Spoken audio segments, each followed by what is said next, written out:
फिर निकला horse trading का जिन। कांग्रेस ने उठाए सवाल, जिला पंचायत अध्यक्ष के चुनाव पर घमासान। एक्सपोज हो गई है भारतीय जनता पार्टी पूरी तरह से कि धन बल से, पुलिस बल से और बाहुबल से इनको पावर कैप्चर करना है। विधायकों को इसी तरह से 35 करोड़ दिए और सरकार बना ली, अब जिला पंचायत बना ली 1-1 करोड़ रुपए देके। आरोप है, आपत्ति है, आक्रोश है। एक बार फिर कांग्रेस मुखर है। खरीद फरोख्त का आरोप कांग्रेस ने फिर दोहराया है। इस बार मामला जिला पंचायत के अध्यक्ष के चुनाव से जुड़ा है।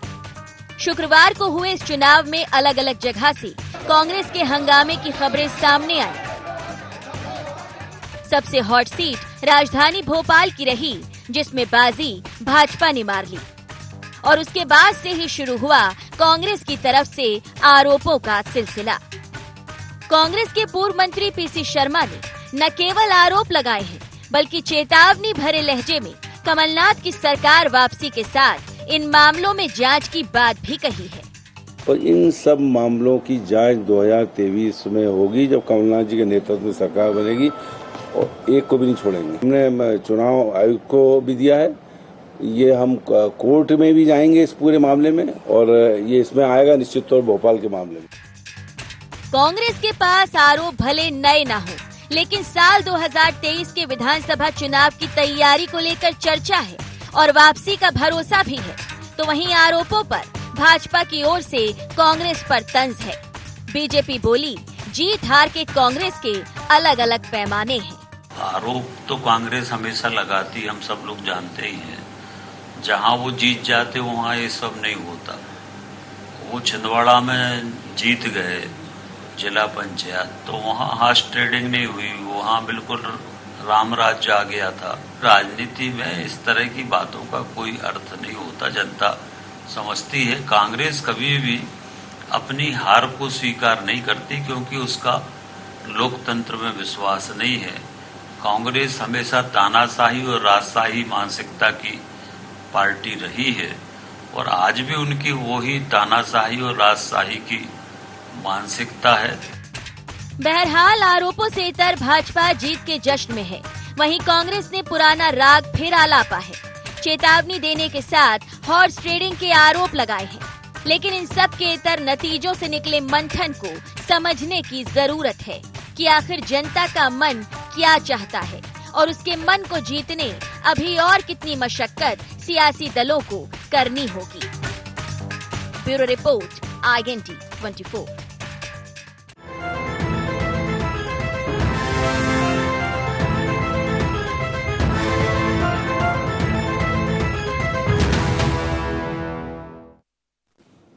नमस्कार, IND एजेंडा हॉर्स ट्रेडिंग में आपका स्वागत है। मैं हूं आपके साथ नवीन पुरोहित। चर्चा को विस्तार देंगे, उसके पहले IND एजेंडा के मुख्य बिंदुओं की तरफ एक निगाह डाल दें।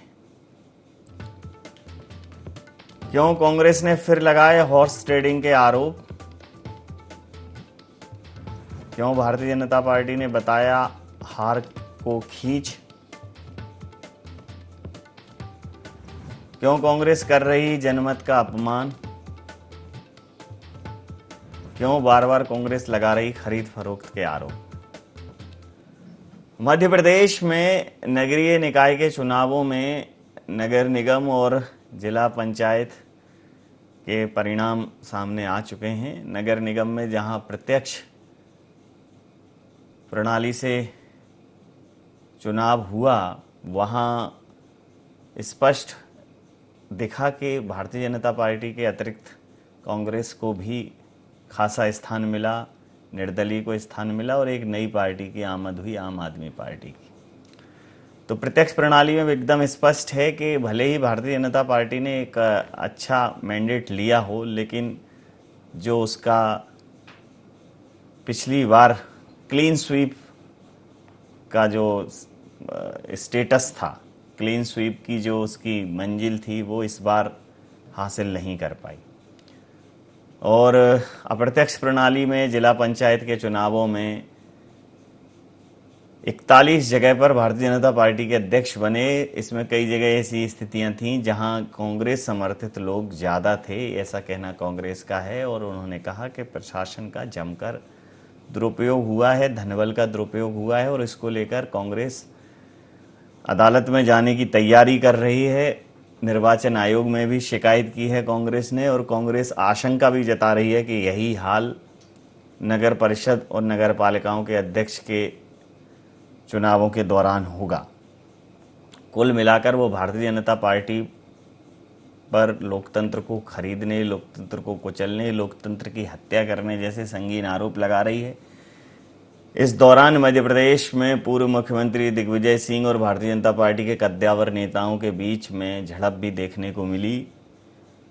वहीं भारतीय जनता पार्टी यह कह रही है कि जब कांग्रेस को कुछ होता नहीं है तो कांग्रेस सिर्फ इन्हीं बातों का रोना रोती है। तो इसी मुद्दे पर करेंगे चर्चा कि वाकई में ये हॉर्स ट्रेडिंग नाम का जो शब्द है राजनीति में क्या प्रचलन में आ गया है, अपना इसका एक अस्तित्व है। इसी मुद्दे पर चर्चा करेंगे।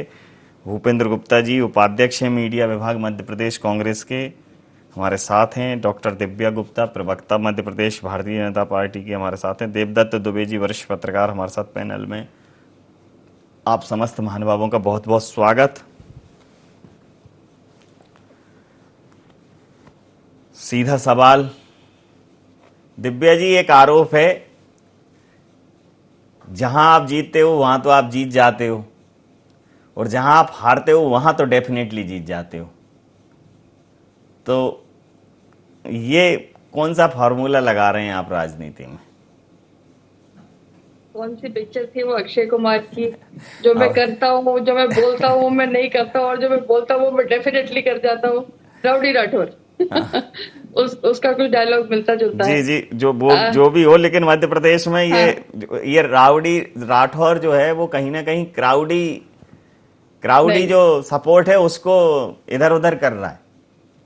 देखिए, जो कांग्रेस जीते तो वो सही जीती, जो भारतीय जनता पार्टी जीती वो गलत जीती। इसको इस ढंग से आप रिफ्रेज कर रहे हैं। तो आप ये सोचे कि आप जब जीतते हैं तो आप बिल्कुल सही हैं, आपके कैंडिडेट का चयन सही था, प्रत्याशी आपका बहुत अच्छा था, कांग्रेस पार्टी ने बहुत अच्छा काम करा था, कुशल नेतृत्व है, सब कुछ बहुत अच्छा है।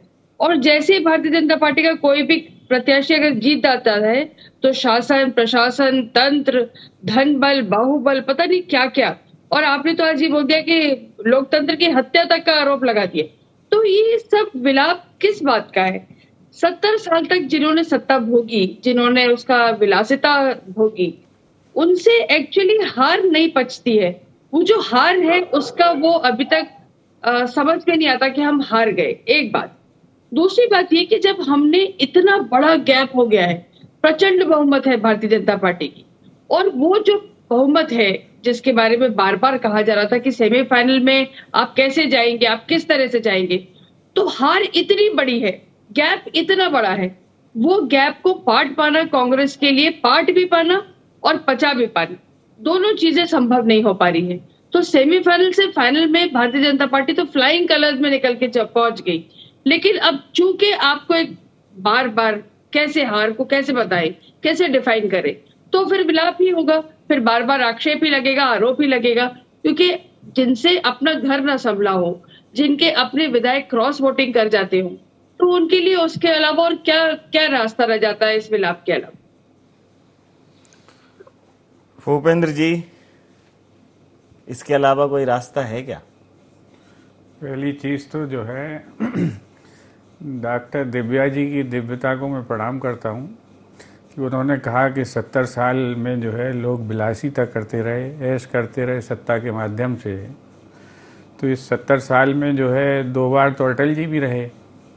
अगर उनको ये अय्याश कह रही हैं तो मुझे शर्म आती है।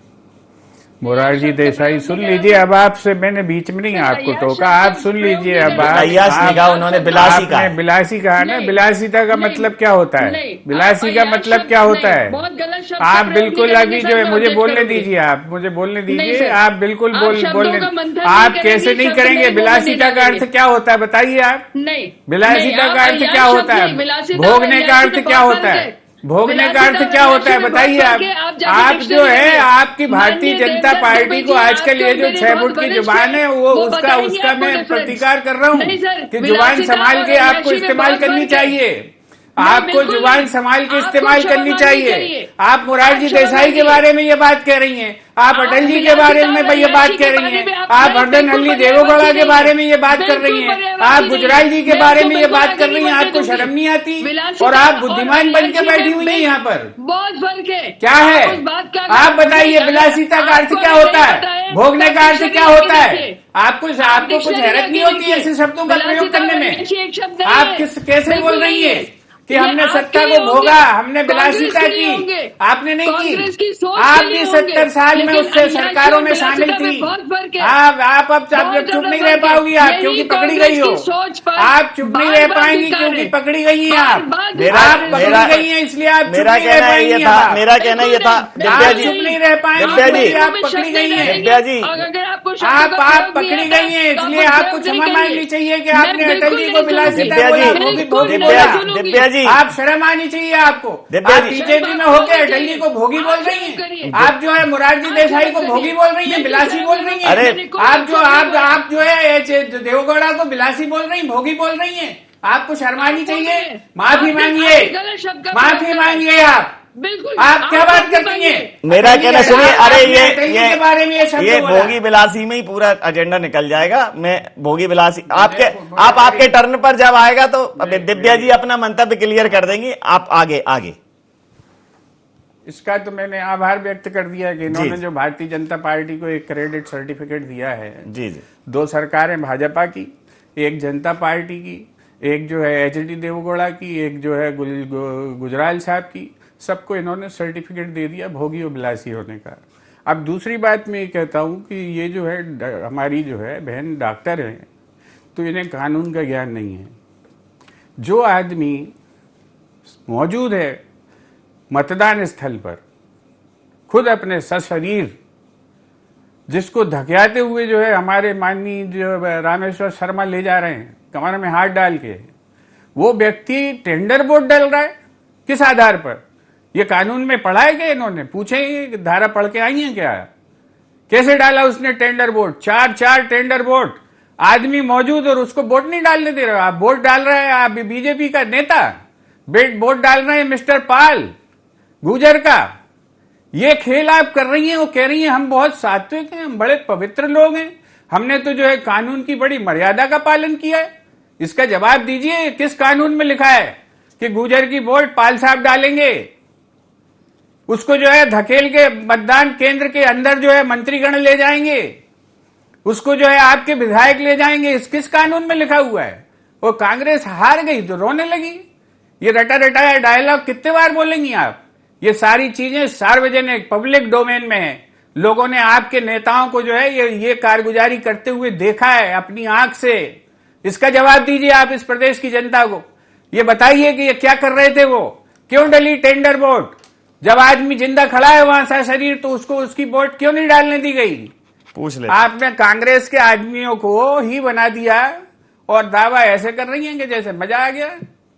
बना कौन अध्यक्ष? वही कांग्रेस का आदमी जो हमारा ब्लॉक प्रेसिडेंट था, उसकी वाइफ। आप नहीं बनी। आप खुश हो रही हैं किसी की भी बारात निकले, बीजेपी को डांस करने से मतलब। ये काम आप लोग कर रहे हैं और बड़े खुश हो रहे हैं और कह रहे हैं कांग्रेस देखो साहब निपट गई। ये जो है ये काम बंद करिए और भगवान के लिए इन 70 सालों को कोसना बंद करिए, क्योंकि उन 70 सालों में आपकी सरकारें भी शामिल हैं, अटल जी जैसे महान नेता भी शामिल हैं, उसमें जो है मोरारजी देसाई जैसे नेता भी शामिल हैं, उसमें जो है गुजराल जैसे नेता भी शामिल हैं, और उसमें जो है देवगौड़ा जैसे नेता भी शामिल हैं, उसमें चरण सिंह जैसे नेता भी शामिल हैं, उसमें इनको बीपी गाली सिंह जैसे भी नेता शामिल हैं, इनको उसमें बीपी सिंह भी शामिल है। आप लोग खुशामद करते थे, तो ये जो है इनको गालियां देना बंद करिए। ये 70 साल जो है आपके भी काले इतिहास के 70 साल है, अगर आप इतिहास को काला मानती हैं तो, और अगर इतिहास को उजला मानती हैं तो आपके भी उजले इतिहास है। हम लोग तो अटल जी कहते हैं, आप कह रही भोगी हैं, बिलासी हैं। मैं जरा प्रतिक्रिया ले इसका मतलब ये नहीं कि मुझे जवाब देना नहीं आता, काफी हो गया। दीजिए ना, अच्छा जवाब दीजिए, हम तो सुनना चाहते हैं। आपकी तो हम जो है लोहा मानते हैं, बिल्कुल जवाब दीजिए। देवदत्त जी, ये जो टेंडर वोटिंग हुई है और तमाम जगह इस प्रकार की जो घटनाक्रम आए, खासकर टेंडर वोटिंग हुई है, तो टेंडर वोटिंग का अपना एक फॉर्मेट रहता है, अपनी एक परिस्थितियां रहती हैं कि उस परिस्थिति में टेंडर वोटिंग की जा सकती है। कि जब अशक्त हो व्यक्ति और वोट डालने में असमर्थ हो। तो इस प्रकार कांग्रेस उन सारे मुद्दों को ये कह रही है कि इसको लेकर वो निर्वाचन आयोग के समक्ष भी जाएगी, अदालत में भी जाएगी। लेकिन जिनको वो अपना होने का दावा कर रही है कि भाई वो व्यक्ति जो बैठा है अध्यक्ष के पद पर वो तो कल तक कांग्रेस ही था, तो कल तक तो बहुत कांग्रेस ही थे, उन्होंने ही तो आज तक तो उन्होंने खेल खत्म कर दिया। तो ये समझना पड़ेगा कि कांग्रेस ही तो वो है, कांग्रेस ही तो आप हो जो लड़ रहे हो। जो चला गया उनके साथ उस टेंडर में ही शामिल हो गया, उसने कोई बल अपने साथ कोई प्रयोग थोड़ी किया कि उसको ऐसा लग रहा हो कि नहीं उसको जबरन घसीटा जा रहा है। तो भाई जो चला गया आपके साथ फिर कहां बचा वो कांग्रेस। देवदत्त जी देखिए, ये जो दौर राजनीति का आया है उसमें बड़ी विचित्रता आ गई है। अब दल बदल कोई, जैसे पहले एक तरह संकोच होता था, नैतिकता का पतन माना जाता था, अब दल बदल कोई मुद्दा नहीं रहा। सुबह सोता है किसी पार्टी के नाम लेके और सुबह उठता है किसी दूसरी पार्टी का नाम लेके, और कितनी सरकारें भी बदल रही, कितने परिवर्तन हो रहे हैं इस दल बदल के कारण।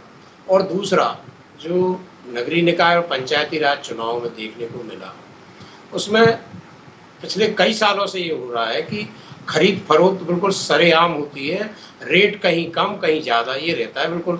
और इसको आप कोई भी लोकेशन ले लो, यदि 876 जिला पंचायत सदस्य थे तो पिछले 15 दिन में 500 की लोकेशन आपको आउट ऑफ एमपी मिलेगी।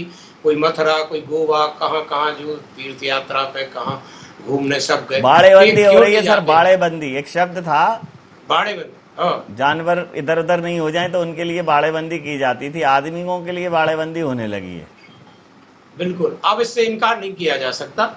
ये अब बिल्कुल एक तरह से उसी में आ गया, मैनेजमेंट का एक हिस्सा बन गया कि जो जितना पावरफुल है, दम है, वो वैसा सदस्यों को मैनेज करना। लेकिन एक सवाल मेरा देवदत्त जी, चूंकि मैं तो पत्रकारिता में आपके समक्ष मेरा मतलब क्या अनुभव 1/4 भी नहीं होगा।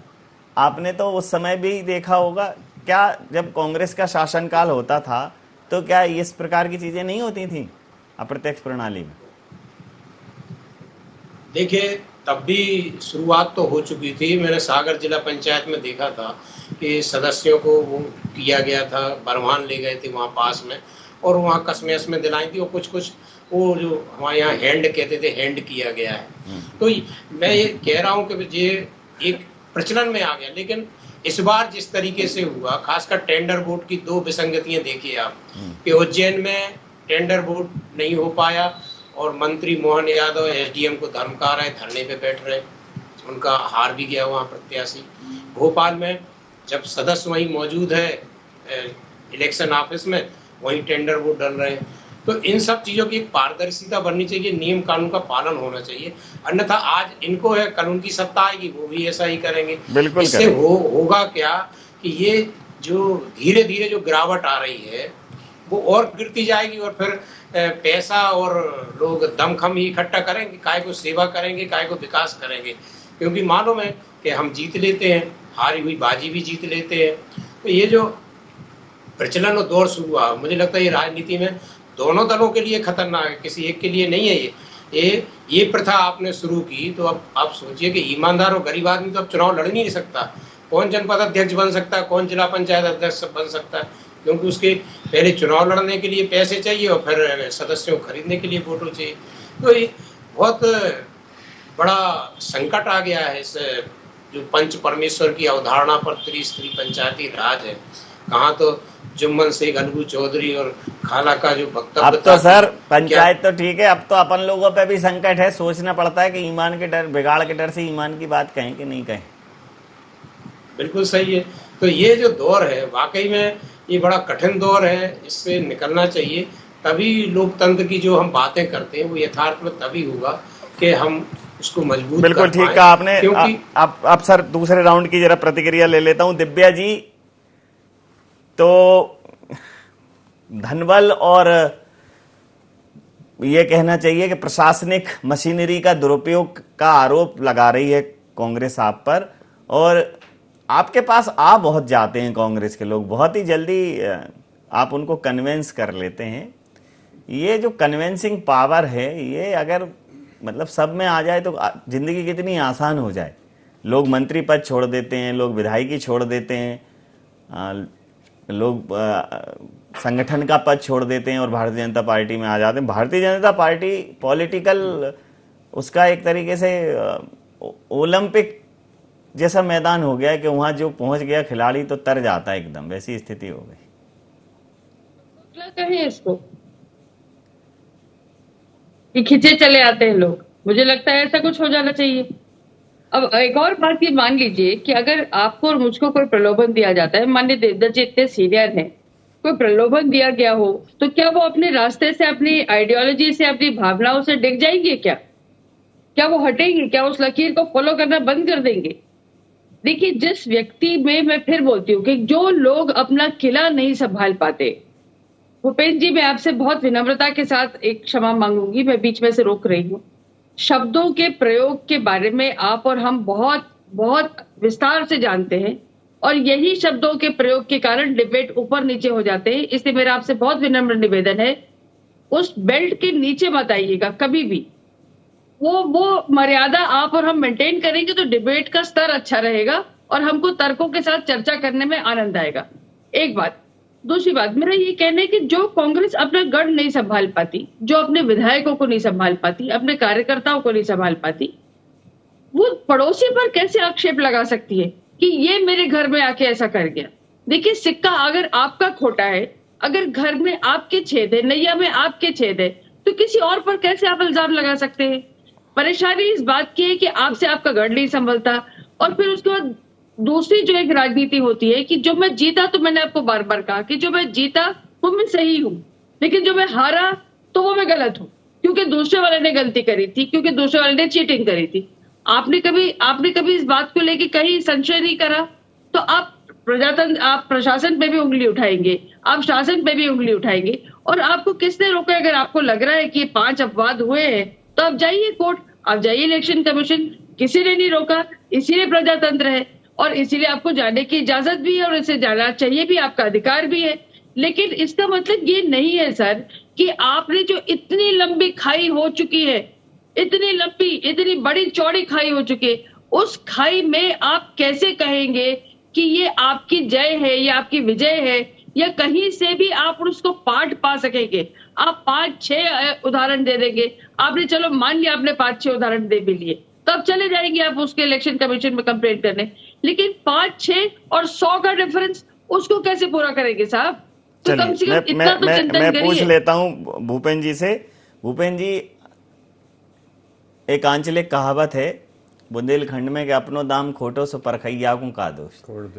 तो जो जितने भी जो चले जाते हैं, ये कांग्रेस में बड़ी प्रचुर मात्रा में पाए जा रहे हैं ये लोग।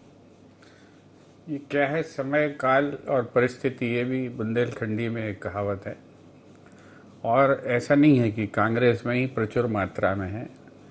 हमारा जहाज, ये लोग बताते हैं कि डूबता हुआ जहाज है, जी। मान लेते हैं, तो डूबते जहाज से तो कोई भी कूदता है।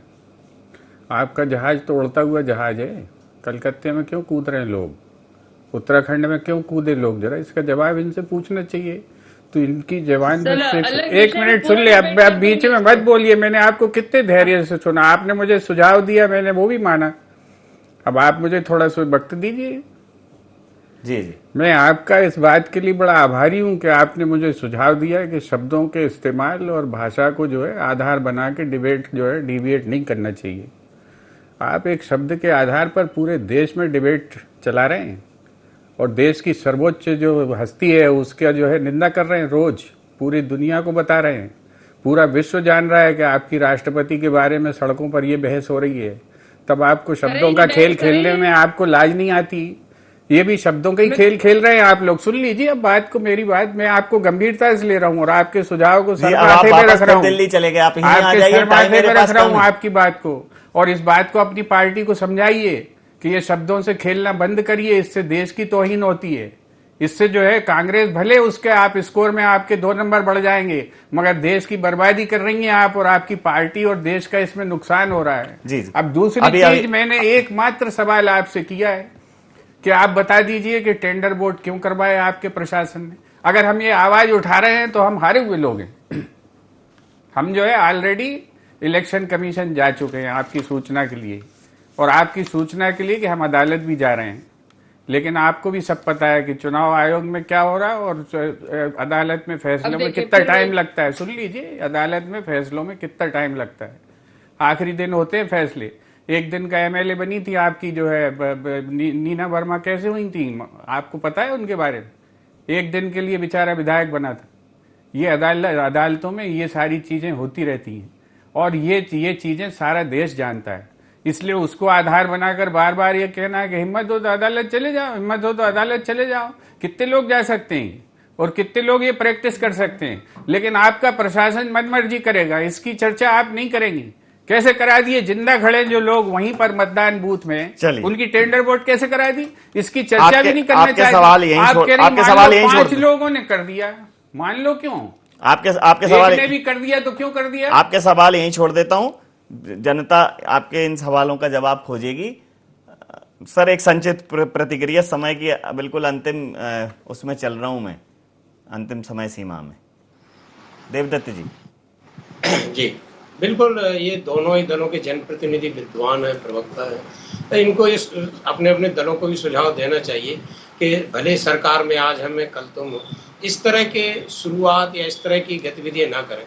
चुनाव फेयर इलेक्शन की तरफ बढ़े हम, जिससे अच्छे लोग भी राजनीति में आ सके और ये झूमा झटकी, तोड़ फोड़, जोड़ तोड़, खरीद फरोख्त, ये सब बंद होना चाहिए। बहुत पंच परमेश्वर की जो अवधारणा उसको साकार करने के लिए हमें बहुत निष्पक्ष और पारदर्शी चुनाव कराना चाहिए। इस जीत से कई बार हार भी सकते हैं आप, कि आप यदि गलत तरीके से जीतेंगे तो कालांतर में वो हार साबित होगी। और बहुत बड़ी बात आपने किसी भी दल के लिए जी गलत तरीके से ये इसी पंच लाइन पर इसी पंच लाइन को पंच परमेश्वर की लाइन मान के मैं इस चर्चा को यहाँ विराम देता हूं कि अगर आप गलत तरीके से जीतते हैं तो वो कालांतर में आपकी हार ही सिद्ध होगी। बहुत ही अद्भुत बात कही। कई बार ऐसी अद्भुत बातें आराम की चर्चा में निकल जाती हैं, इसको कोट किया जाए। आप समस्त महानुभावों का बहुत बहुत धन्यवाद, बहुत बहुत आभार। तो वर्तमान में जिस प्रकार की चुनावी प्रक्रियाओं में जोड़ तोड़, तोड़फोड़, गठजोड़, खरीद फरोख्त, हॉर्स ट्रेडिंग चल रही है, तो एक आम आदमी को, मेरे जैसे आम आदमी को एक फील आता है, एक विचार आता है, एक थॉट आता है, और वो थॉट ये है कि भेड़ों को हक दिया तो है ये संविधान ने, चुन लें कोई भी भेड़िया अपनी पसंद से, तो चुनो और तैयार रहो उसका ग्रास बनने के लिए, उसका ग्रसने के, वो आपको ग्रसेगा तो तैयार रहिए, या फिर इसके लिए तैयार रहिएगा गलत तरीके की चुनावी प्रणाली का जिस दिन जनता विरोध करेगी। इन प्रक्रियाओं का जब जनता विरोध करेगी तभी ये प्रक्रियाएं ठीक होंगी, क्योंकि इस देश में या पूरे विश्व में क्रांतियां न अदालत से निकली हैं, न विधानसभाओं से निकली हैं, न संसद भवनों से निकली। जब क्रांतियां निकली हैं तभी ये जगह जो है वो पवित्र हुई हैं, परिमार्जित हुई हैं। तो समझना तो पड़ेगा। इंडिया एजेंडा में नहीं, आप बने रहिए इंडिया 24 के साथ और देखते रहिए इंडिया 24। नमस्कार।